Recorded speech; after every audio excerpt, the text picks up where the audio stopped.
हिंदी भाषा BA second year पाठ 1 खंड ख कार्यालयीन भाषा और उसके विविध रूप। प्रश्न 15 अधिसूचना किसे कहते हैं? अधिसूचना के विषय बताते हुए उसका एक नमूना प्रस्तुत कीजिए। तो चलिए शुरू करते हैं। उत्तर, अधिसूचना से आशय कार्यालय से संबद्ध राज कार्य विषय सूचनाओं को अधिसूचना कहते हैं। ये अधिसूचनाएं सर्वसाधारण के लिए निकाली जाती हैं जिन्हें अभिलेख के रूप में प्रकाशित किया जाता है। अधिसूचना शब्द को अंग्रेजी में नोटिफिकेशन कहा जाता है। अधिसूचना का प्रकाशन राजपत्र गजट में होता है। अधिसूचनाओं में यह उल्लेख करना आवश्यक होता है कि राजपत्र के किसी खंड में उन्हें प्रकाशित किया जाना है। भारतीय राजपत्र के 4 भाग हैं और प्रत्येक भाग में कई खंड होते हैं। अधिसूचना के विषय। अधिसूचना में 1 नियम, 2 आदेश, 3 आदेशों के लागू होने की तिथियां, 4 राजपत्रित अधिकारियों की नियुक्तियों के आदेश, स्थानांतरण, पदोन्नति और सेवानिवृत्ति के आदेशों की सूचनाएं आदि प्रकाशित की जाती हैं। रहा नहीं जाता, तड़प ही ऐसी है ना। अधिसूचना की प्रमुख विशेषताएं एवं सावधानियां।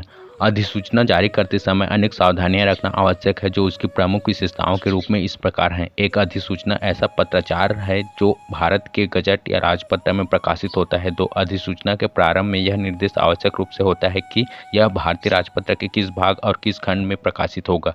3 यह सरकार की ओर से सरकारी कार्यालयों तत्संबंधी अधिकारियों एवं कर्मचारियों अथवा जनसाधारण जानकारी हेतु राजपत्रित अधिकारियों की नियुक्ति, अवकाश, पदोन्नति, पद त्याग, स्थानांतरण, सेवानिवृत्ति तथा नियमों और आदेशों की घोषणा तथा विभिन्न अधिकारियों को सौंपे जाने संबंधी घोषणाओं के रूप में होती है। 4 इसके द्वारा भारत सरकार की प्रेम को प्रेषित की जाती है। 5 मूल टंकित प्रति ही मुद्रण हेतु भेजी जानी चाहिए। कार्बन प्रतियां या साइक्लोस्टाइल की हुई प्रतियां नहीं भेजी जानी चाहिए। नहीं। 6 जो अधिसूचना प्रेस को प्रेषित की जाती है उसमें पृष्ठांकन टंकित किया जाता है, परंतु जिस अधिसूचना में संविधान संबंधी नियमों एवं आदेश आदि की घोषणा होती है उसकी प्रतियां अन्यत्र नहीं भेजी जानी चाहिए। 7 इसके आदि में क्रमांक, दिनांक तथा कार्यालय का नाम अंकित रहता है। 8 अधिसूचना में संबोधन नहीं होता है, यह किसी अधिकारी को संबोधित करके भी नहीं लिखी जाती है। 9 अधिसूचना के प्रारूप में काट छांट करना या काट कर या बदल कर ऊपर लिखना वर्जित है। हस्ताक्षर में भी अस्पष्टता स्वीकार्य नहीं होती है। 10 अधिसूचना सदैव अन्य पुरुष में लिखी जाती है। 11 अधिसूचना के अंत में प्रसारक अधिकारी के हस्ताक्षर रहते हैं। अधिकारी संयुक्त सचिव या उससे उच्च स्तर के होते हैं। कृत्य लिखकर इससे निचले स्तर के अधिकारी के हस्ताक्षर मान्य नहीं होते हैं। 12 भारत सरकार के गजट में प्रकाशित होने वाली अधिसूचनाओं के साथ ईस्वी सन तथा संवत दोनों के दिनांक तथा तिथियों का उल्लेख किया जाना आवश्यक है। जोर जोर से बोल के लोगों को स्कीमें बता दे। अधिसूचना का उदाहरण छत्तीसगढ़ शासन उच्च शिक्षा संचालनालय रायपुर छत्तीसगढ़ क्रमांक 122/60 का 17 दिनांक 25/2/20 निम्नांकित पदाभिलाषियों की अस्थायी नियुक्ति अन्य आदेश प्रसारित होने तक भौतिक विज्ञान के व्याख्याता पद पर छत्तीसगढ़ शिक्षा सेवा के अंतर्गत वेतनमान 7,000 से 10,500 में उनके कार्यभार ग्रहण करने के दिनांक से की जाती है तथा उनका पदांकन उनके नामों के सम्मुख दर्शाए गए महाविद्यालय में किया जाता है। ये तो लेटेस्ट न्यूज़ है। जो पदाभिलाषी 1 माह पूर्व सूचना लिए बिना ही सेवाओं से त्याग पत्र देगा उसे अनिवार्य रूप से 1 महीने का वेतन जमा कराना होगा। पद पूर्णतः स्थायी है अतः पदाभिलाषियों की सेवाएं किसी भी समय बिना पूर्व सूचना दिए समाप्त की जा सकती है। कार्यभार ग्रहण करने बाबत यात्रा व्यय अनुसूचित जाति जनजाति को छोड़कर किसी को भी नहीं मिलेगा। छत्तीसगढ़ के राज्यपाल के नाम से तथा आदेशानुसार अबस्ता उप सचिव छत्तीसगढ़ शासन उच्च शिक्षा विभाग रायपुर छत्तीसगढ़। शाबाश बेटा। प्रश्न 16 शासकीय पत्र सरकारी पत्र किसे कहते हैं समझाइए। उत्तर, शासकीय पत्र जो पत्र सरकार के एक कार्यालय से दूसरे कार्यालय को अथवा 2 राज्यों की सरकारों के मध्य, 2 देशों के सरकारों के मध्य, सरकारी एवं गैर सरकारी अर्धशासकीय संगठनों के बीच जारी किए जाते हैं उन्हें शासकीय पत्र कहते हैं। शासकीय पत्र की प्रमुख विशेषताएं। शासकीय पत्र की संरचना संबंधी मुख्य विशेषताएं इस प्रकार हैं। 1 शासकीय पत्र में सबसे ऊपर दाईं ओर संबंधित कार्यालय, संस्था या सरकार का नाम अंकित होता है जैसे भारत सरकार, गृह मंत्रालय आदि। 2 उसके नीचे कार्यालय से पत्र भेजने की तिथि और रजिस्टर में अंकित जावक संख्या का उल्लेख रहता है। 3 तत्पश्चात पत्र के बाईं ओर पहले प्रेषक का पद, नाम तथा पता लिखा रहता है। 4 उसके नीचे विषय लिखा होता है जैसे प्रशासन में हिंदी का प्रयोग, छात्रवृत्ति अनुदान आदि। क्या बात है सर, क्या बात है सर। 5 पत्र में तत्पश्चात पिछले पत्र का संदर्भ दिया जाता है। 6 तत्पश्चात संबोधन किया जाता है जैसे महोदय, प्रिय महोदय, मान्यवर आदि। 7 प्रतिपाद्य विषय को परिच्छेदों या अनुच्छेदों में विभाजित कर लिखा जाता है। 8 शासकीय पत्र में वरिष्ठ अधिकारी के आदेश का पूर्णतः समावेश होना चाहिए। 9 शासकीय पत्र सदैव अन्य पुरुष या प्रथम पुरुष में लिखा जाता है। यह पत्र पूर्ण रूप से औपचारिक होता है। 10 पत्र की भाषा सरल, शिष्ट और संयत होती है। 11 प्रेषक के हस्ताक्षर के नीचे प्रेषक का नाम तथा पद स्पष्ट अक्षरों में लिखा रहता है या मुद्रांकित रहती है। 12 अंत में जिन संबंधित व्यक्तियों को प्रतिलिपियां प्रेषित की जाती हैं उनका उल्लेख किया जाता है। क्यों हिला डाला ना। शासकीय पत्र का नमूना गृह मंत्रालय, भारत शासन, नई दिल्ली, क्रमांक 16A 1248-17, नई दिल्ली, दिनांक 21 जनवरी 20 प्रति सचिव गृह मंत्रालय, छत्तीसगढ़ शासन, रायपुर। महोदय, मुझे यह लिखने का निर्देश हुआ है कि पिछले कुछ दिनों से प्रदेश के विभिन्न क्षेत्रों, विशेषकर नगरीय क्षेत्रों में सांप्रदायिक असंतोष उभरा है, जिससे उपद्रवों व दंगों की आशंका से भारत सरकार चिंतित है। इससे देश की छवि धूमिल होती है तथा आम जनमानस में भी वैमनस्य की भावना का विकास होता है। ना, ऐसा गलत काम ना करना जी। भारत सरकार का विचार है कि इस प्रकार की गतिविधियों का कठोरता और दृढ़ता से सामना किया जाए तथा स्थिति पर नियंत्रण के लिए हर संभव उपाय किया जाए। भारत सरकार का यह भी विचार है कि गुप्तचर विभाग द्वारा इस बात की पूर्ण जांच कराई जाए कि इन घटनाओं के पीछे किस राजनैतिक दल या संस्था का हाथ था, ताकि भविष्य में ऐसी घटनाओं की पुनरावृत्ति न हो सके। इस संबंध में किसी भी सूचना, जानकारी और कार्यवाही के विषय में इस कार्यालय में संपर्क करें। भवदीय विनोद शर्मा, IAS, सचिव गृह मंत्रालय, प्रतिलिपि एक महामहिम राज्यपाल, राजभवन, छत्तीसगढ़, रायपुर। 2 मुख्यमंत्री, छत्तीसगढ़ शासन, रायपुर।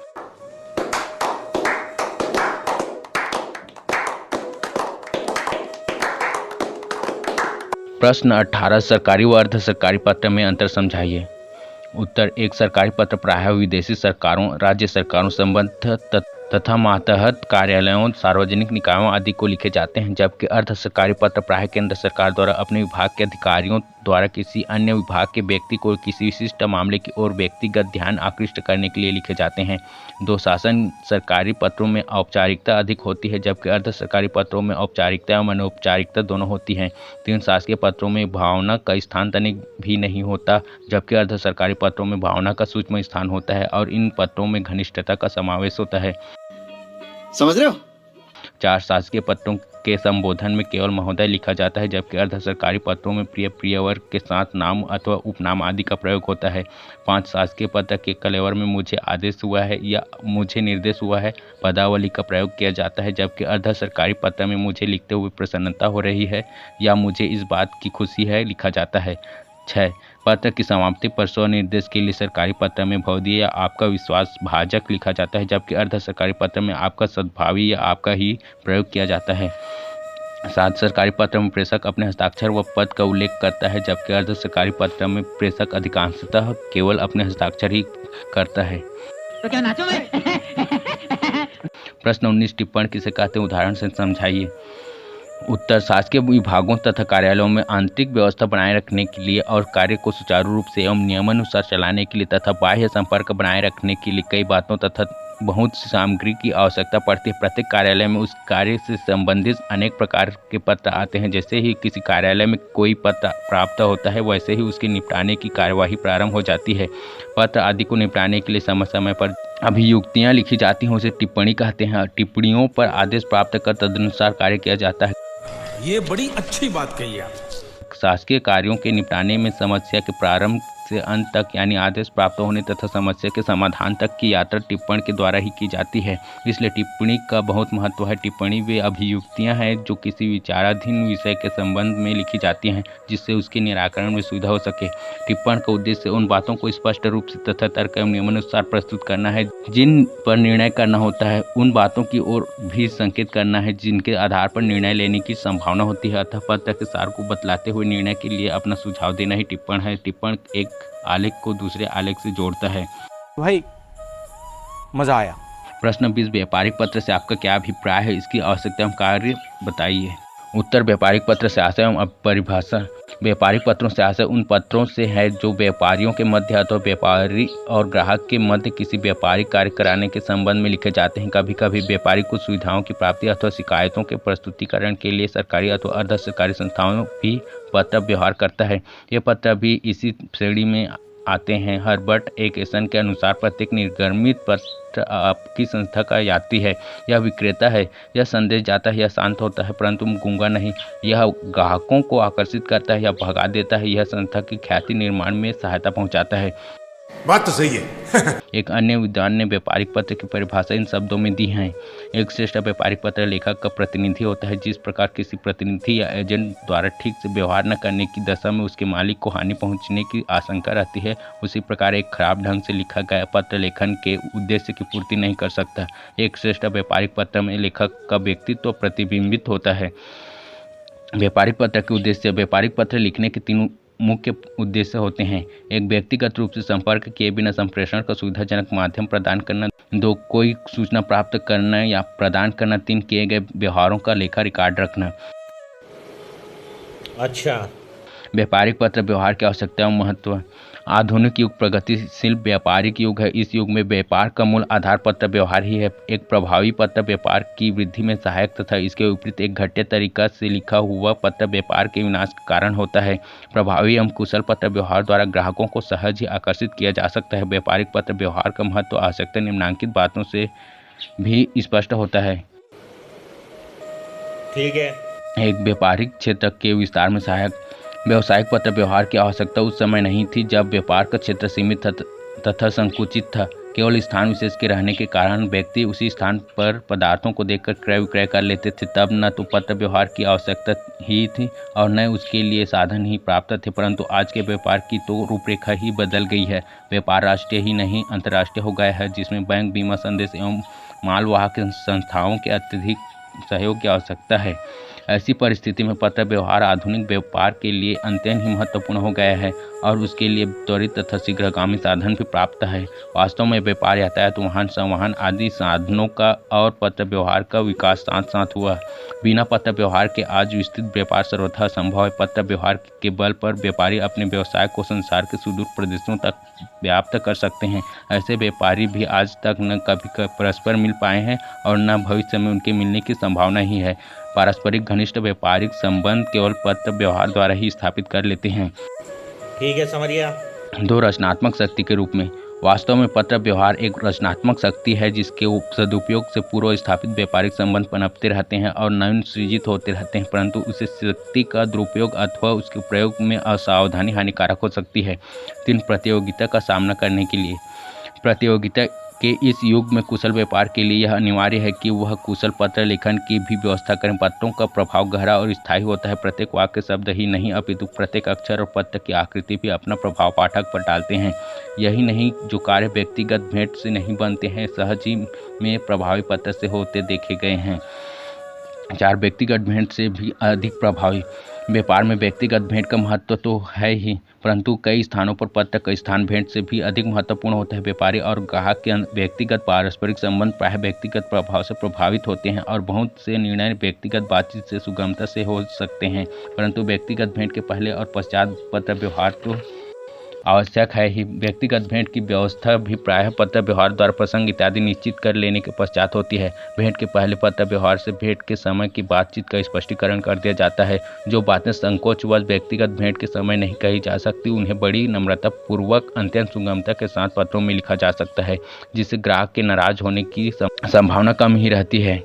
विक्रेता अनुचित दबाव के कारण हानि आदि सभी से बच जाता है, क्योंकि जब क्रेता दुकान पर आ जाता है तो उसकी कुछ न कुछ बात को तो मानना ही पड़ता है। कभी कभी यह भी भय रहता है कि व्यक्तिगत भेंट के समय अथवा आवेश में मुंह से ऐसे वाक्य निकल जाएं जिनसे व्यापारी विक्रेता का पक्ष कमजोर पड़ जाए अथवा ग्राहक रुष्ट हो जाए, किंतु पत्रों में ऐसे व्यवहार की संभावना नहीं रहती। यही नहीं, व्यक्तिगत भेंट से हमारी कमजोरियों का पर्दाफाश होने का भय रहता है, किंतु पत्र व्यवहार से इसका तनिक भी डर नहीं रहता। टेंशन नहीं लेने का अपुन है ना। 5, मित व्ययते। यह सभी जानते हैं कि व्यावसायिक पत्र व्यवहार व्यक्तिगत भेंट की अपेक्षा कहीं अधिक सस्ता एवं सुलभ साधन है। उदाहरण के लिए मान लीजिए कि आगरा का एक व्यापारी बम्बई के व्यापारी से संपर्क स्थापित करना चाहता है। ऐसी स्थिति में यदि वह व्यक्तिगत भेंट करेगा तो उसे रेल किराया आदि में पर्याप्त धन व्यय करने के साथ साथ एक सप्ताह का समय भी व्यतीत करना होगा। जिसके विपरीत वह कुछ ही मिनटों में पत्र लिखकर न्यूनतम व्यय पर मुंबई के व्यापारी से संपर्क स्थापित कर सकता है। यही नहीं, अभी और सुनिए।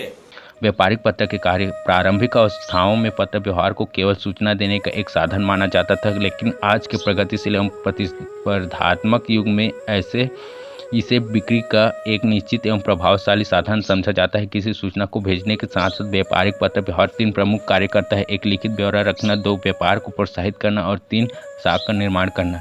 एक लिखित ब्यौरा रखना। किसी व्यक्ति की स्मरण शक्ति कितनी भी तीव्र हो, आज के जीवन की जटिलताओं को ध्यान में रखते हुए तो यह निसंकोच कहा जा सकता है कि वह प्रत्येक बात को याद नहीं रख सकता। यदि वह केवल अपनी स्मरण शक्ति पर ही निर्भर रहता है तो प्राप्त होने वाले सभी पत्रों के संबंध में उचित कार्य नहीं कर सकेगा। अतः पत्रों को संभाल कर रख लिया जाता है।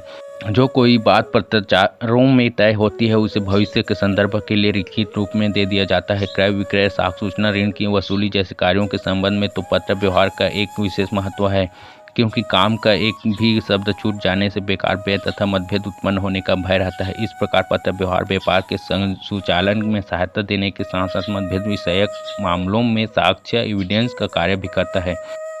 भाई साहब कुछ ज़्यादा नहीं हो गया ये? 2 व्यापार को प्रोत्साहित करना। आजकल बड़े पैमाने पर उत्पादन से होने वाले उत्पादित वस्तुओं को बेचने की समस्या भी जटिल हो गई है। अब उत्पादन, प्रशासन व वितरण की सभी अवस्थाओं में पत्र व्यवहार करना पड़ता है। वितरण के क्षेत्र में तो पत्र व्यवहार का महत्व अपरंपार है। बिक्री का कार्य करने के लिए पत्रों को व्यापार में लगभग सभी कार्य करने पड़ते हैं। वे संभावित ग्राहकों से संपर्क स्थापित करते हैं, उनको वस्तुओं की किस्म और प्रयोग से परिचित कराते हैं और मांग पैदा करते हैं। पहले पूछताछ की जाती है और फिर इसके बदले में निक भेजे जाते हैं। इसके पश्चात आदेश, स्वीकृति, साख की सुविधा, भुगतान आदि का क्रम चलता है। इसी प्रकार बिक्री संबंधी पत्र बैंकों या बीमा कंपनियों के साथ पत्र व्यवहार करने की आवश्यकता भी पैदा कर देते हैं। संक्षेप में बिक्री से संबंधित पत्र व्यापार के सभी पहलुओं को स्पर्श करते हैं। 3 साख या ख्याति का निर्माण करना। प्रायः सभी पत्रों के 2 उद्देश्य होते हैं। एक, कुशल सेवा प्रस्तुत करके वे अपना तत्कालिक उद्देश्य तो पूरा कर ही देते हैं, साथ ही ग्राहकों को भविष्य में उपयोगी होने का आश्वासन देकर उन्हें आगे भी आदेश देते रहने के लिए प्रेरित करते हैं तथा इस प्रकार फर्म के लिए ख्याति का निर्माण करते हैं। वास्तव में किसी पत्र को तब तक अपने उद्देश्य में सफल नहीं माना जा सकता जब तक कि वह फर्म ख्याति के निर्माण में सहयोग नहीं देता। उदाहरण के लिए एक पत्र के द्वारा हिसाब का रुपया वसूल लिया जा सकता है, लेकिन यदि वह पत्र नम्र भाषा में नहीं लिखा गया है तो इससे ग्राहक सदा के लिए बिगड़ जाता है। इसी प्रकार यदि उधार की सुविधा देने की अस्वीकृति का पत्र सावधानी व नम्रता के साथ नहीं लिखा गया है तो वह व्यापार को हानि पहुंचाने का कारण बन सकता है। व्यापार में साख, ऋण की वसूली, शिकायत आदि कुछ ऐसी बातें हैं जो कि बहुत नाजुक है और इनका संबंध में किसी अनुभवी और उत्तरदायी व्यक्ति को ही पत्र व्यवहार का कार्य सुपुर्द करना चाहिए। वास्तव में साख की उत्पत्ति व आधारशिला है जिस पर एक विशाल व्यापारिक भवन का निर्माण किया जाता है। जिह्वा बनाम कलम। उपर्युक्त विवरण से पत्र व्यवहार का महत्व स्पष्ट हो जाता है। व्यापारिक पत्र व्यवहार के माध्यम से दूरस्थ लोग संपर्क में आ जाते हैं। ऐसे व्यक्ति जिनको न कभी देखा है और जिनसे स्वप्न में भी कभी संपर्क की आशा नहीं है, पत्र के माध्यम से निकट आ जाते हैं। अबे साले, तभी मेरा माफ करना, गुस्से में इधर उधर निकल जाता।